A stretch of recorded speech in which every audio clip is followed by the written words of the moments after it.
Yeah, let's finish shit now.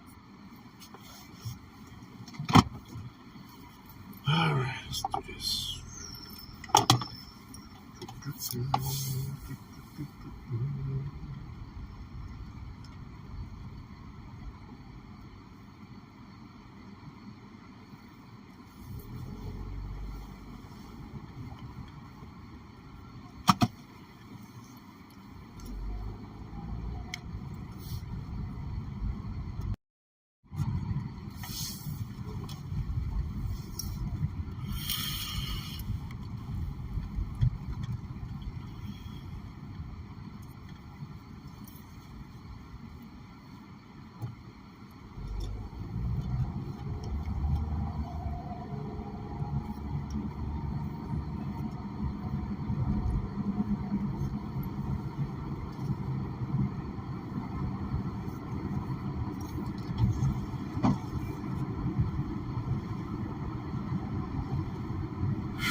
Florida 21, hyper harassment, 420 Sycamore Lane.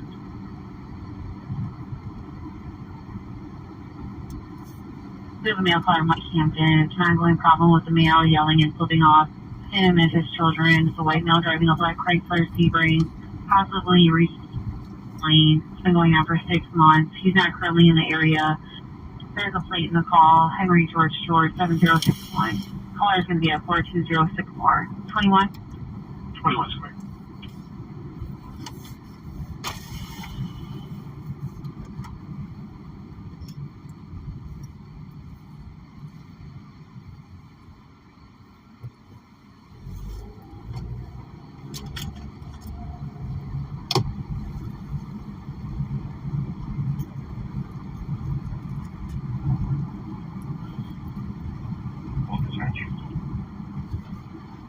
Go ahead, Paul. I'll be taking from Mexico. You can tell me after the rest. Okay, kicking and then road to Sycamore Lane.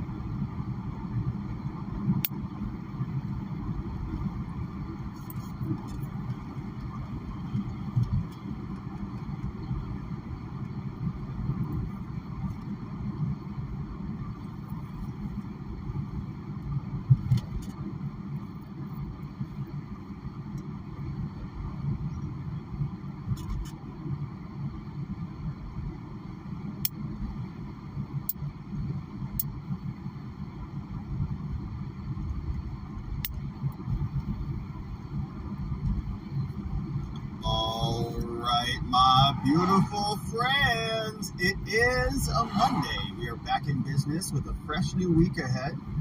I hope you had an amazing weekend. We certainly did. We were up north, got outside, got some nature, some sunshine. Hopefully you saw that video, a little debrief on what was happening after the Tucker Summit. But it was a great trip, great time. Super slow internet still, trying to work through that. But our ladder was a little bit too short, and neither one of us wanted to die. So we were going to try to figure it out, but it's quite high up on the roof. And I climbed all the way up there, and I'm still probably, 6 feet short of the apex of the roof. And so I couldn't get up there to mount it in there. And my mama came out and said, how about we don't kill ourselves this weekend? And we thought, yeah, that's probably a good idea. Nobody wanted to die. So we'll have to get a different tools to accomplish the job. Yeah, Mama's a smart one. She's probably saved a trip to the hospital, no doubt. I know. But, we got close. We made an attempt. We had a great trip. I mean, the weather was a million times better, and we got outside, rode the electric bike a little bit out around the mountains. Ton of fun. So, But we're back in business, baby. We got a fresh new week ahead and a lot to get to. And so let's start off with poking around the presidential calendar and seeing if we have any activity going on. We know on Friday we had an early show. So did the president. He was going to Camp David at 1:30. Not a surprise there. He woke up, got the presidential daily briefing, and then went over to Camp David. And that was a pretty light weekend for him. No public events scheduled on Saturday. No pool call time at all. Sunday, they went to Fort McNair in Washington. Don't know what they were doing there, but that was on Sunday. Then they arrived at the White House back last night. And then today, nothing going on. President receives the presidential daily briefing, and then we get a press briefing from Karine, 3 p.m. Eastern time, so we'll see what she has to say. There were a bunch of good clips out there floating around of Jake Sullivan was talking this weekend about Ukraine. There was John Kirby talking this morning, or I think Sunday, a lot of the Sunday show activity, they were all talking about some of this Ukraine stuff. And so I don't know that we'll hit Ukraine today on the show, but let's see what C-SPAN has. Yeah, so Karine's going to come out today. Secretary Blinken's going to give some remarks to reporters. House has a session later this morning. Pretty quiet day over there, actually. Now, that's normal, I think, because they're out of town. Actually, no, they're in session today. Whoa! All right. So this is July. We've got the 17th. Normally they take these Mondays off. I thought they were going to take another Monday off. This week they're taking Friday off. So got our lines crossed on that one. So they'll be working the day, 18th, 19th, 20th, the rest of this week. And then they're back at their districts the 21st and the 24th before coming back into Washington. Then August is all off. I don't know what they're doing, but August is going to be a slow month for us, and at least in Congress, I would imagine, which might not be a bad thing. So we've got that cooking. Let's take a look at what's happening on some of these dockets. So, the meme trial, Mackey. There was an update on Mackey. Let's see if this was the illegal meme. All right, so it's a motion to continue the sentencing. And another document is under seal, so don't know that there's anything real good going on there. Stuart Rhodes, remember him? He was with the Oath Keepers. He's appealing. I think last week we talked about, we did, about the government appealing their sentence. They were unhappy with the 18-year sentence, and so they want more time. One of the most disgusting things we've seen from the DOJ in the J6 cases. But so not much more there. They just transmitted the notice of appeal. There was something in Lake versus Hobbs, which was interesting. Let's see if there's anything here. Okay, attorney's fees. Let's see. The law firm Plaintiff's Counsel, the law firm and the firm of Olson. Wow. So this is an order on attorney's fees. Look at this. So Lake's lawyers got hit with a bill. In a prior order, the court granted a motion for sanctions.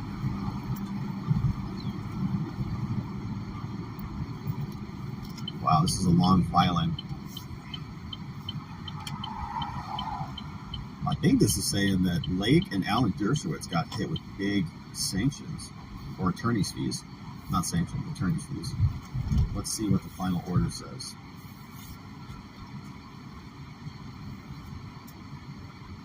It says no sanctions for Dershowitz. Yeah, here it is. Granting in part and denying in part, Maricopa County. Plaintiff's counsel Andrew Parker, Kurt Olson, and the law firm are jointly and severally liable for $122,000. Whoa. Alan Dershowitz is held jointly and severally liable for $12,000. Wow.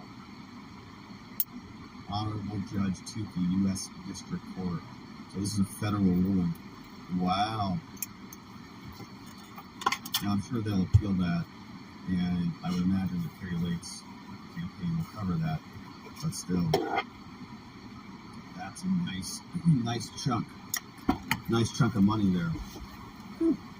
All right, so that's what's going on around the dockets. Let's see what's going on with Trump. There was a clerk's notice order to unseal entered on 7/14 on Friday. So they're going to be unsealing some stuff. Oh, that was some of the warrant that we saw. All right, so that's the search warrant case. That's not the active Trump prosecution. There was some Epstein stuff, some updates on Epstein. I think the Virgin Islands wants several $100 million.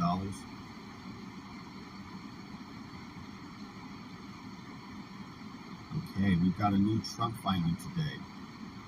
Ooh, let's see what this is. Maybe we'll hit this on the show in more detail. But not a long one. 4 pages. The United States motion for protective order pursuant to CIPA, the Classified Information Procedures Act. So this is where they just filed this morning.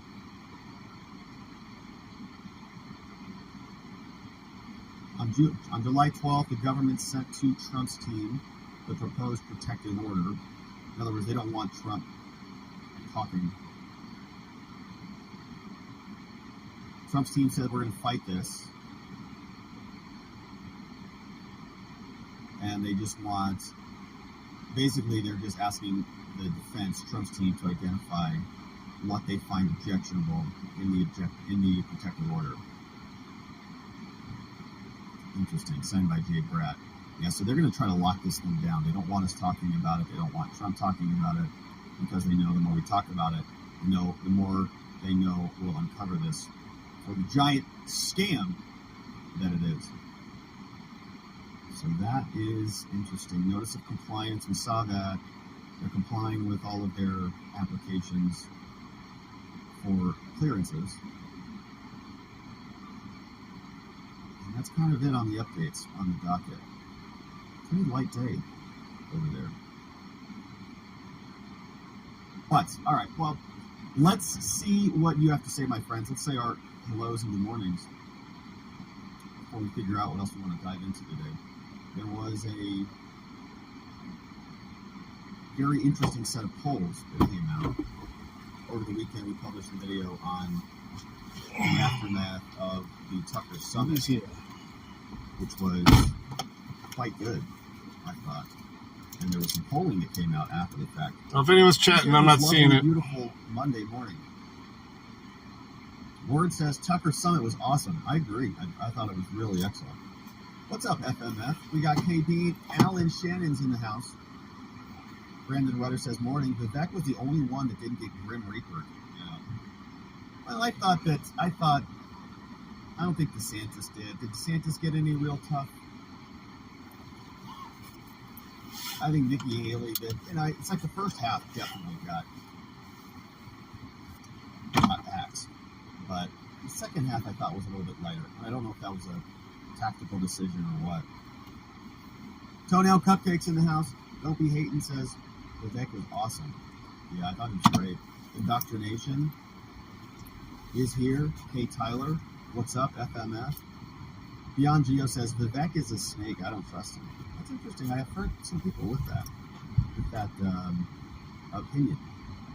I've heard other people share that.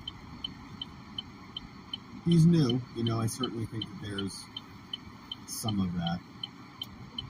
Well, some people think that I think he had like a Soros connection, Soros Fellows, he's like a Soros Fellows. And I think somebody paid for his Yale or something like that. So there's some like origin story questions about Vivek. And then we've got questions about, you can run a company, but can you handle Washington politics and that type of stuff? And I also have questions about, Vivek. I like Vivek, don't get me wrong, but you can be over analytical. Sometimes the people who are sometimes people are too smart for their own good, in other words. You know what I mean? Like they overthink everything. Like I've got a flow chart for that. You're like, all right, that's not how the world works. All right, so just go in there and tell him to cram it up his ass. Excuse me. What? That's not a. Just go tell him to do it. Just go tell him to cram it up there. That doesn't make any sense. And you got to go do it. And then there's no plan or there's no strategy behind that. Just go do it, and then it happens. And there's some level of power that is about like brute force, and it's about being an for him. And so we've got questions about that with Vivek, but I mean, I like what he's saying. I really like what he's saying. He's speaking beautifully.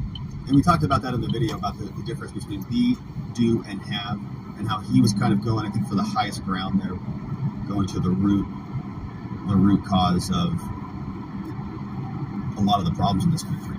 So I thought it was great. Yeah, Vivek and Trump, good PR, says Janine Shaner. Don't be hating, says would be a good VP. What's up, Political Mom? Word says, I saw Sound of Freedom over the weekend. See it if you can in theaters. I have not seen it yet. It seems like a heavy movie. I'm going to have to really muster up some energy to go watch, something like that. I generally don't like stuff that's too heavy like that. A little too emotional. You gotta brace yourself, for a big emotional event like that. Not as emotional as I expected. Oh, that's good. Okay, Zach will cry with me, bro. It's okay, cool, man. We'll cry together. We'll bring some tissues together. Box of Kleenex. Ah! Too funny. That's funny. Thanks, brother. Appreciate it. Very well done. Has a good vibe with the float. I'll definitely see it. I'm not saying don't see it or anything. I mean, I support it. I just haven't seen it. I generally don't go to movies in general.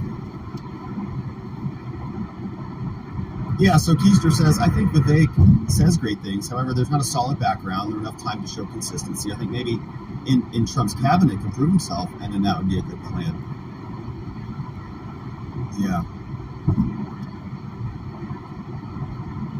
Yeah, Michael Allen Hughes says it's a downer. Yeah, those movies, man, like it'll stick with me for like 4 days. I'll have to like process it and everything. So I gotta brace myself. Maybe I just over-prepared myself. I literally brought a box of Kleenex and didn't cry. That's funny. Well, see, you were prepared, Christina. Like, you're all geared up for it. I love that. That's like, it's funny. They don't show anything. You know what they're talking about. Really carefully and masterfully done. Yeah, I think I listened to the interview with the two guys, the producers. I listened to some of them on Tin Pool. Yeah. Back says, I think I feel rage over tears. Yeah. Emotions. A lot of emotions. Yeah, I can't handle watching The Hills Have Eyes because of the different scene. Yeah, so I saw this. So the Trafalgar group came out with a poll on this, and I think Charlie Kirk shared this. But here is polling. They say that Turning Point Action straw poll, so they had a huge event this weekend. Looked like it was a lot of fun. But they asked some questions. Who was your first pick for president in the current GOP primary field? Now, obviously, there's a lot of interesting things happening here. Obviously, it's a Trump-heavy audience. And it felt like it was almost counter-programmed with the Blaze Summit. So, like, they just had the Tucker Summit. That's not a surprise. Harry Johnson is at 7.8%, and Vivek is at 2%. Ron DeSantis is at 4.3%. We go down, this is the number that's catching a lot of people off. Who was your second pick? A bunch of people voted for Trump again, but then Vivek. Yeah, who is Perry Johnson? I don't even know who Perry Johnson is. Yeah, I don't know who that is. Perry Johnson?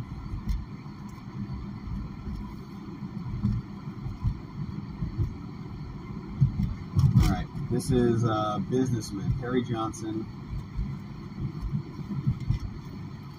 Got it here. businessman Harry Johnson announces 2024 presidential bid. This guy. Republican businessman has announced his long shot bid. Tried to run for Michigan governor last year, but was deemed to have filed thousands of fraudulent nominating signatures. Announced his House candidacy to a group of supporters on Thursday night. This was published back in March. Spoke at CPAC. A handful of other candidates spoke there. Johnson spent money earlier in the year to run an ad during Super Bowl time to target Iowa. Businessman earned a fortune with a registrar's company, certifies if businesses are meeting industrial standards. Nice. He was considered a top regulatory business. Great. Staffers at the State Elections Bureau said that Johnson turned in 13,000 valid signatures, but they tossed 10,000, including 7,000 they said were fraudulent. I don't know who this person is. That's amazing that he's getting 7%. Harry Johnson. I don't know. Yeah, I don't know.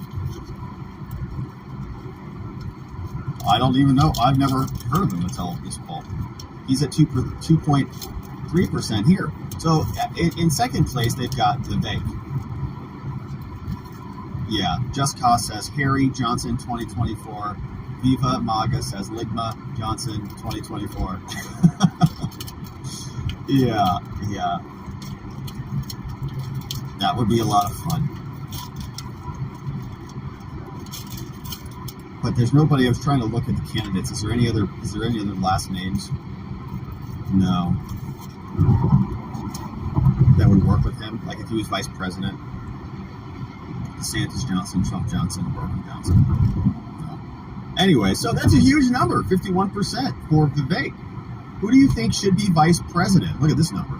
Carrie Lake, 30%, and Vivek's at 22%. And look at that, Byron Donalds at 24%, which is something that we've been talking a lot about here. I like playing Byron Donalds clips, and he gets fired up, and he delivers nice points. So that's very interesting. The fact that Carrie Lake was also at the Blaze event, doing a lot of commentary on that one. So she is like cross-pollinating the world, which is very curious. So what do you guys think about that? Byron, Weiner, Anthony Weiner and Johnson? Yeah, Weiner would be a good one. Anthony Weiner. Weiner and Johnson, that's what I was trying to think of. Republicans have good options. Dems have Zippo. Yeah, we were wondering when is their end? Like, can they go all the way up to the convention? Right? I mean, they really could go all the way up to the convention and slot somebody else in there. DNC convention is in 2024. It's going to be in Chicago.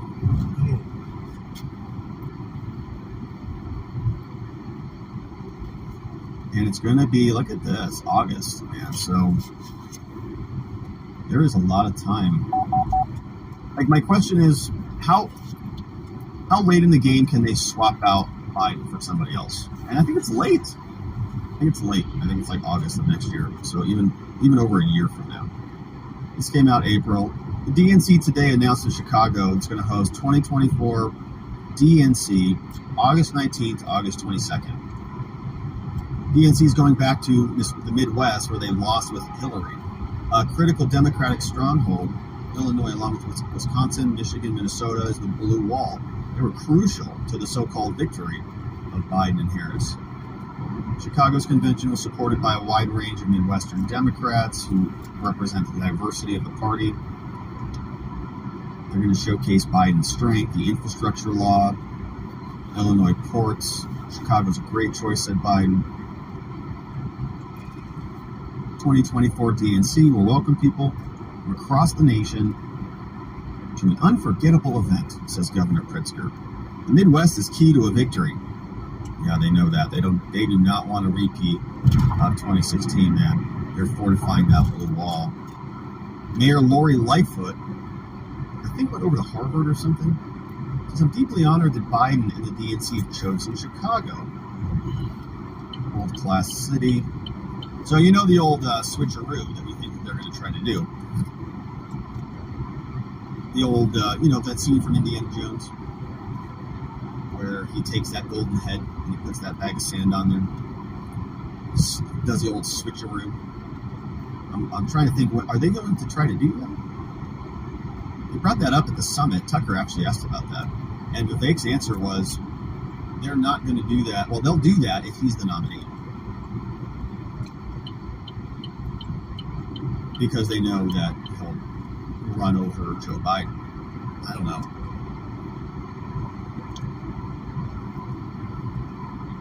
Because the Republicans will probably have their nominees settled by then. And so this gives them the opportunity to make that final move. But I mean, that is late.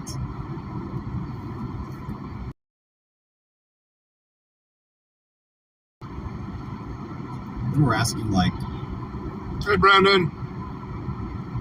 when did the election ballots go out? They got to get it printed and all of that. So in other words, if they swapped Biden for, let's say, Newsom, like in August, that would be plenty of time for them to shift. Sorry, man. I don't know. I just have Go after Mike. I have a hard time believing that that's Michelle Obama. I saw that.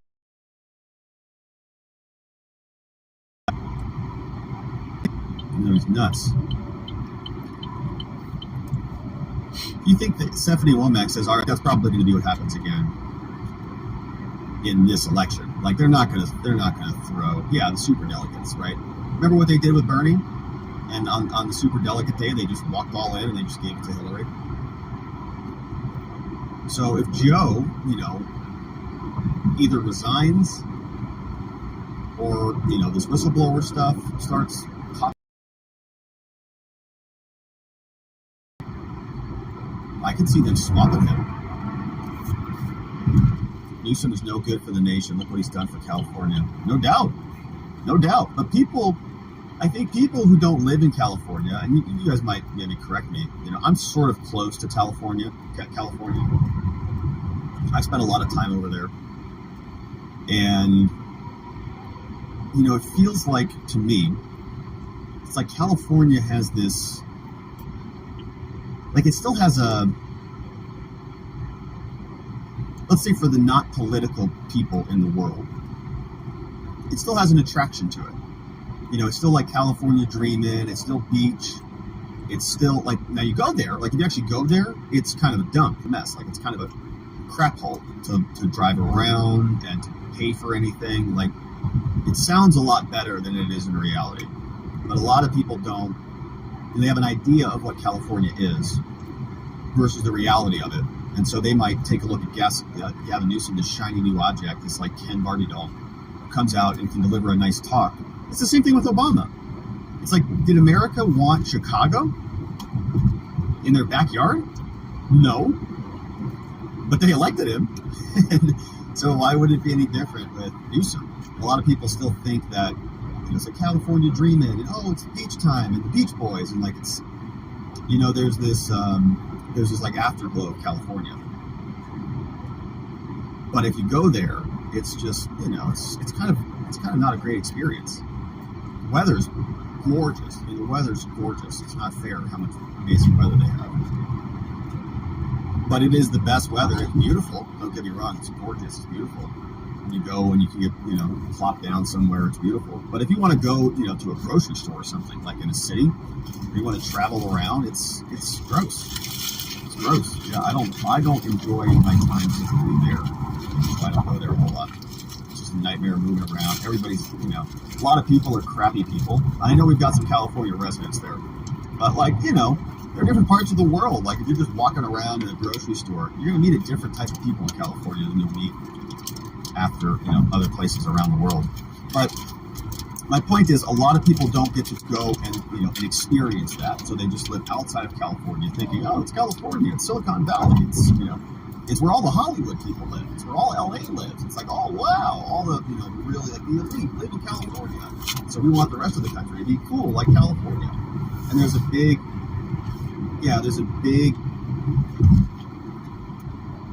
sort of stereotype about it. So I think Newsom could still capitalize on that. Six Sponskys, the afterglow is the political nuclear fallout. Oh, shit. Yeah, I don't know. But, California's hell, says Political Mom. It's a bummer, man. That's why I think Arizona should take over Southern California. And then Texas, all the great patriots from Texas and Arizona should push forward to the Pacific. Yeah, Texas Ditch Doctor says the right parts of California are gorgeous. It really is gorgeous. The weather is just perfect. It's like basically perfect. Like, look everywhere else around the world right now. Everything is melting except California. It's like 80 on the beach. I live in California. We still have people driving alone with masks on. Yeah, I still see those people every now and then too. Nathan says Arizona Bay. I like it.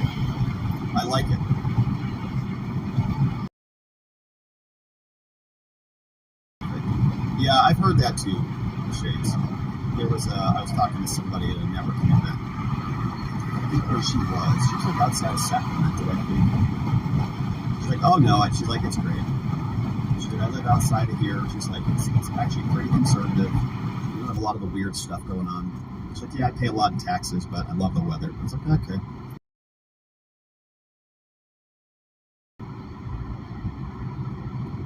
But Six Sponsky says, I'm a fourth gen. I'm leaving. I live in the beautiful mountains. No place more beautiful, but even my conservative town is full of homeless people and liberal city transplants. Ugh, it's a bummer. Yeah, it's a bummer. Not living close to the ocean. It is amazing how large the Pacific is. Yeah, I've lived north and south.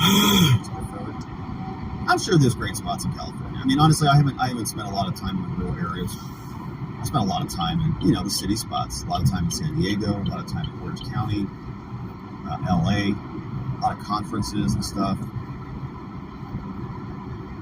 I'm licensed. I'm licensed to practice law in California. I went over there, got my license, and took the bar exam over there. It's 3 days. It's 2 days here in Arizona. It's 3 days in California. It's like, yeah, man, we're going to expand into California and all this stuff. But I just, every time I go there, I'm like, what am I doing here? This place sucks. OC was the last conservative holdout, but they're losing now. Yeah, I mean, it's kind of messy. And like last summer, they had no electricity and stuff. It was like the infrastructure's kind of failing. But I guess they would say the same thing about maybe Texas during their cold snap. Keister says, I'm from California, right near the beach. Governor American Psycho has not done our image any favors. But do people in other parts of the country know that? Like the people east of the Mississippi who don't go to California, let's say, do they know that? I don't know. Or does this still sound like Disneyland, California, adventures and all that stuff? Yeah, Brandon says, I lived in Chicago for a couple of years. I used to laugh when I heard how dirty Obama was. There was always rumors. I didn't know the half of it.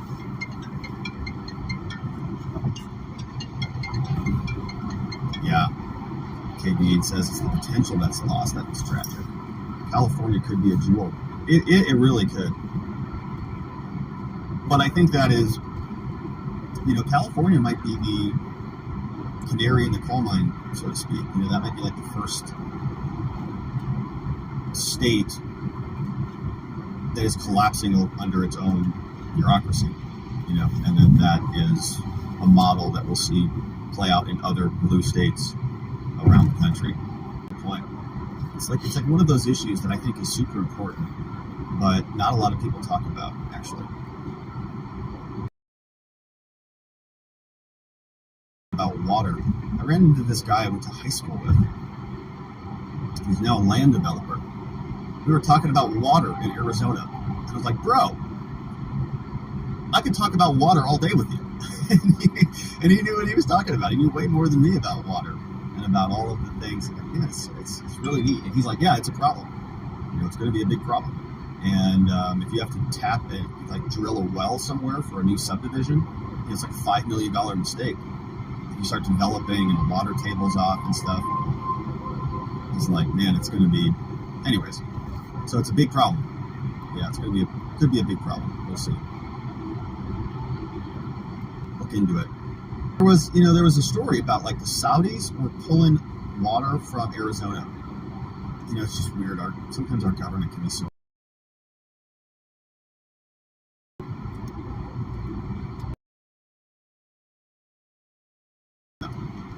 This came out from the Seattle Times.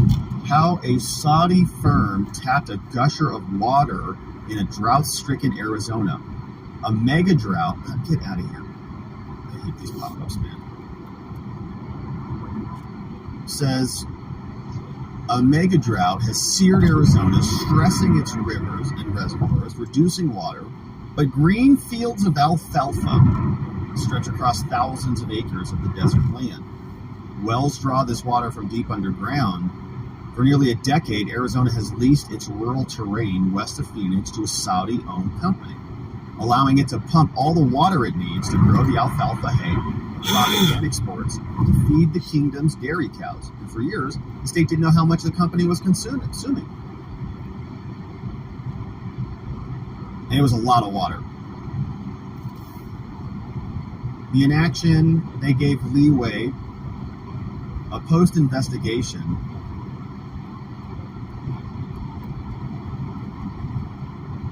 last month, the new governor unveiled a long-awaited study showing the groundwater in parts of Phoenix was insufficient to meet the demand. The Saudi-owned farm has split the local community. Why did our government allow this to happen?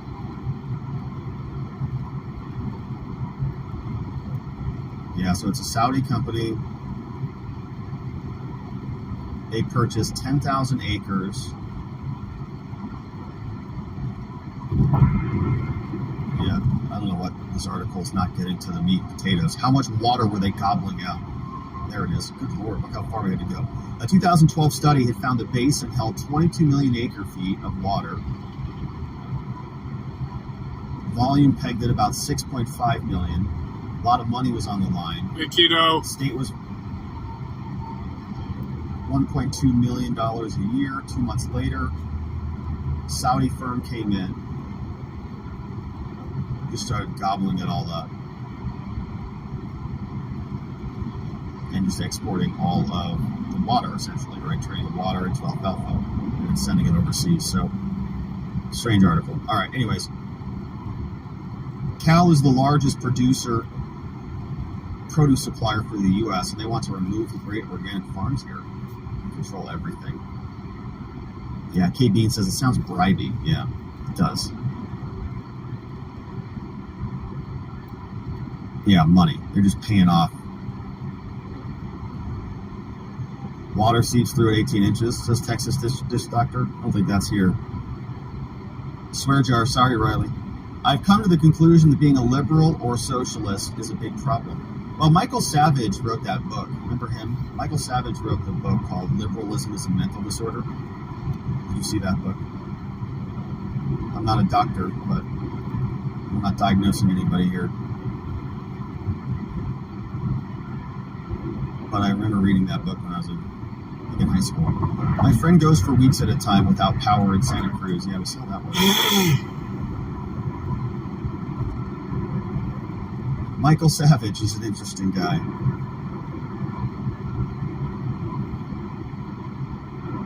I used to listen to him when I was cleaning pools when I was in construction. He was on the radio at night, like 4 o'clock in the Arizona hour. Yeah, Political Mom has a good point. It says classical liberals are coming over to our side. And this is something I've always had questions about. Like, where are those classical liberals? Where are the anti-war classical liberals like Kucinich? Remember him? He was outraged about spying and censorship and about war. Where are those guys? They don't even feel like they have a foothold in the party at all. And I remember them, like, because remember back during the George Bush era, people were, all of the classical liberals were very upset with him because of the Patriot Act and for spying on people. And now they're all just like, no, censor people, censor everybody. No, you don't deserve free speech. What? What on earth? What happened here? What, Rob? You worked while going to college? Gosh, I worked while going to high school. Yeah.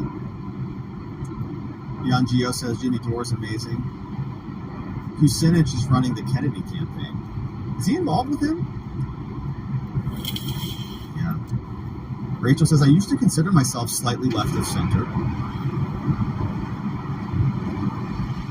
I don't even know what, honestly, what left is really anymore. I thought left, I think they're just almost authoritarians now, almost totalitarians now. It's hard to couldn't really grapple with it. I think they were anti-war, and now they seem like they're pro-war. Strange times. Tanya says they're in shock. They can't believe how crazy things are. He used to run with the Beats Poets in California before he switched to being a Republican commentator. Where's JC? I think that's a Michael Savage comment. Yeah, and I think he used to hang out with some of the liberals in San Francisco before he started his show. I used to love listening to Michael Savage, man. Thanks for all the likes, Kyle. And he used to just get into them, screaming, Jared, in very high energy. I appreciate it. It's a lot of fun. Yeah, Ginsburg and the like. I think he talks about it. I think he talked about that in one of his. He has some good stories. Some good logic. Yeah, Shade says, no party. I vote for whom I want. I hate that you must select one on the ballots. Yeah, where's JC says, I was more liberal in my 20s during Bush and Patriot Act times. Then went back to libertarian after the libs turned into warmongers. Like, wasn't that why Obama got elected, almost? It was because he was kind of the anti-war candidate. He was like the anti-Hillary. Hillary voted for Iraq. Obama didn't vote for Iraq. Remember that? And now they're all like, what are you, a Putin stooge? If you don't nuke Russia? You're like, oh gosh, what? I thought you were the anti-war people. And now it's about saving American democracy or something. You know, oh gosh. You guys have been totally co-opted. Honestly, it feels almost like the Iraq thing, again, like in repeat, except a different party. You know, I was in high school when 9/11 happened. And when George Bush and everybody told us that we needed to go save America from terrorism and stuff, I was like, okay, I guess. So, you know, a sophomore, I think.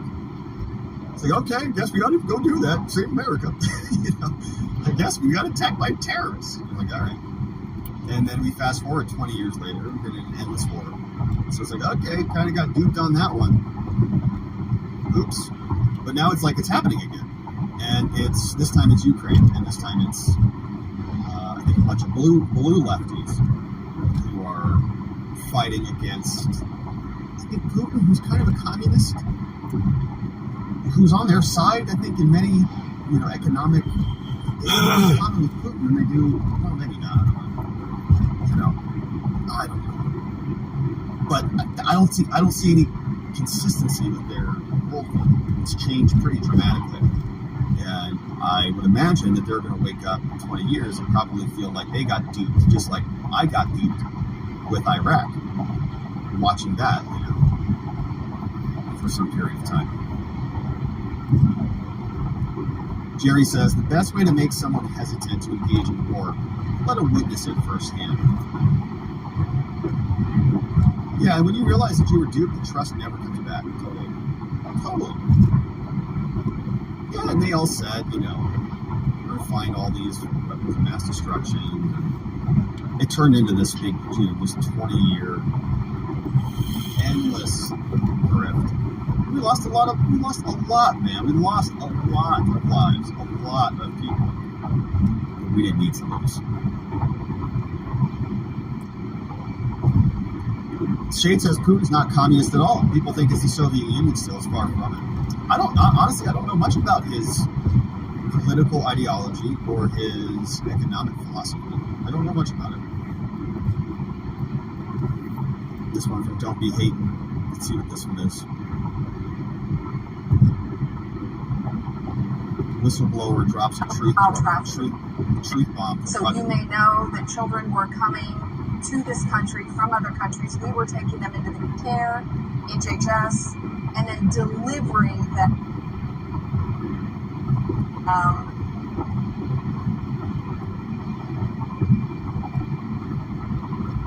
And because one organization was willing to tell the truth, I was able to then uncover and report that the U.S. government is the middleman in a large-scale, multi-billion-dollar child trafficking operation. Makes your skin crawl. And when I was listening to those producers on Tim Pool, they were saying that. They were saying that there's these little bombs go off around the world, whether it's a hurricane or an earthquake or a war, and these are just, I think he called them harvest seasons.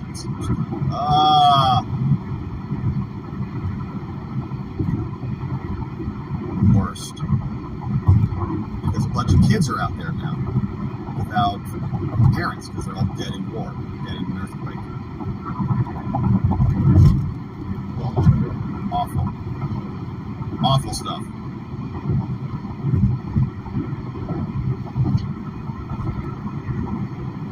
Jerry says, yeah, I personally know 7 that lost their lives working in a combat support hospital where there's many more that suffered horrible deaths. Michael Allen says, I like Putin's immigration policies. Stephanie says, the donor base is what determines their stance. Stephanie says, we don't have candidates. We don't have elections. I write in my candidates. Yeah, and technically, a lot of kids have been misplaced. And there's just a total fog of war. And so, we're not able to identify exactly what is going on. NY's here. Thank you, NY, for the tip this morning. It says, forget about war. The sanction Biden put into place completely failed. Biden has damaged the SWIFT banking system. Now countries see there is life after the U.S. with racism. Yeah, well, right. The BRICS countries are formulating their own gold-backed currency, and I think the U.S. is showing that its state capacity is at an all-time low. In fact, we can't even create ammunition in the form of artillery shells to keep pace. It's just a joke. What do we have like $1 trillion military for? We can't even. So I do think other parts of the world are just going to say, well, that big scary gorilla in the room is not that big and scary anymore because they're incompetent, unfortunately. So, and yeah, and now they're trying to build up a second front with China and Taiwan, and not good. But we'll see. Times may be a-changing. We've got elections coming up, so we'll see if anything shifts course. But my friends, okay, so let's leave it there on this lovely morning. It's a beautiful Monday, and we'll see what we've got in the docket for today. I was poking around at some stories I've got on the docket. Oh, saw a bunch of clips. The Democrats are essentially threatening James Comer, saying that he's colluding with a criminal, Gal Luft, the whistleblower. They're saying that maybe he should be investigated for working with this person who's under investigation by the DOJ. So it's just amazing. Congress now wanting to investigate their fellow congressmen for working with this whistleblower. We'll go through that. I've got an appeal from one J6 defendant. His name is Edward Lang. He appealed up to the United States Supreme Court. Pretty short petition for certiorari, so I think we'll go through that. And then we'll see what else is out there. Trump trial stuff. We saw that there was a new filing there. Maybe there will be more today. Hunter Biden stuff. Whatever else is percolating out there. But my friends, it's a beautiful, beautiful Monday. And so we will leave it there, my friends. I've got another activity to hop into in a few minutes. Sweet Potato says, Rob, did you see Vivek's response to giving Russia the current gains in Ukraine in the name of peace? Wondering your thoughts. I did see that, yeah. And I mean, I don't have like a plan that I would unveil to solve all of this, but I would like to see a resolution. I certainly think that is a more reasonable solution than, let's say, Biden's plan, which is to prosecute Putin in the criminal courts, for example. So I think, like, I'm open to a solution. I don't know the specifics of the solution. I think the Biden approach has been Putin has to be prosecuted for war crimes, Ukraine gets all of their territory, and Russia writes an apology letter. I think it's a non-starter. I think the opposite is probably a non-starter, where if Russia, maybe if they get all of their gains or something like that, you say, no, that's not, you took more than you should get, but let's maybe roll it back to some of the other traditionally contested areas, and you have a settlement in that way. So some sort of negotiated settlement beyond where we're at currently. But I'm sure we can dig into that a lot longer. But my friends, I got to jump, and so I hope you're making it a beautiful, beautiful Monday. We'll be back here.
Look at this piece of shit just fucking parked in the road. No lights on.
beautiful friends. It is a Monday. We are back in business with a fresh new week ahead. I hope you had an amazing weekend. We certainly did. We were up north, got outside, got some nature, some sunshine. Hopefully you saw that video. It's a little debrief on what was happening after the Tucker Summit. But it was a great trip, great time. Super slow internet still, trying to work through that. And we were going to mount Starlink.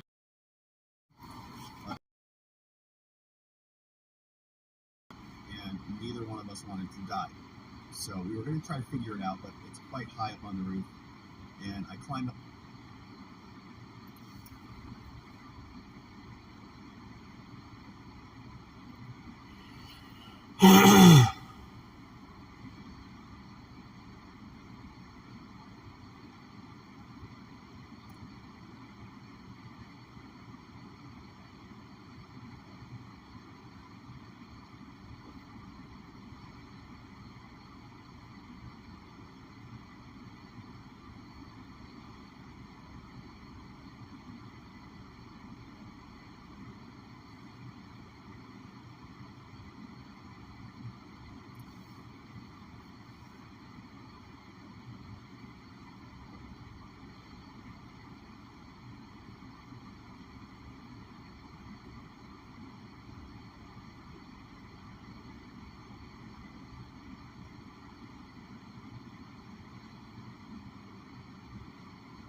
Oh, thank you, buddy.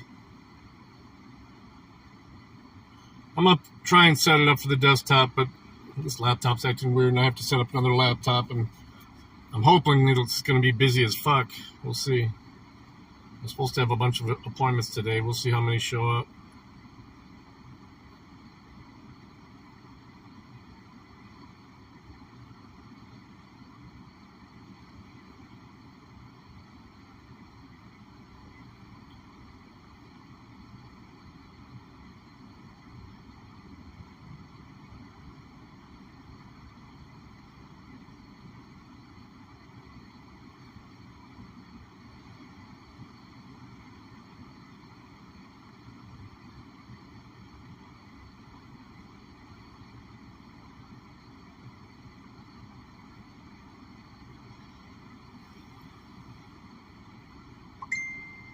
I'd like to get killed.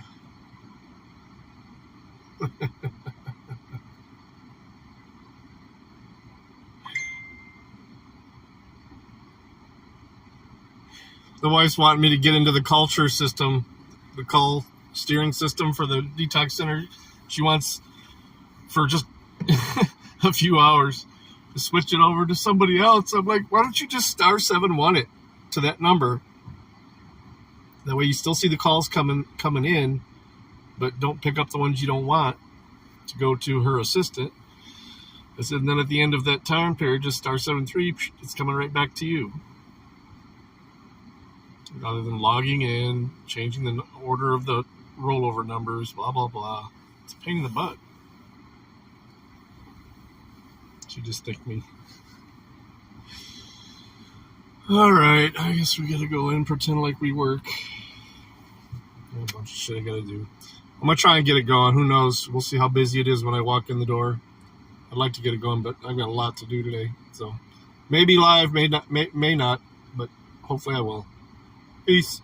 Thanks for riding with me, Con. You and Brandon were the only ones that popped in.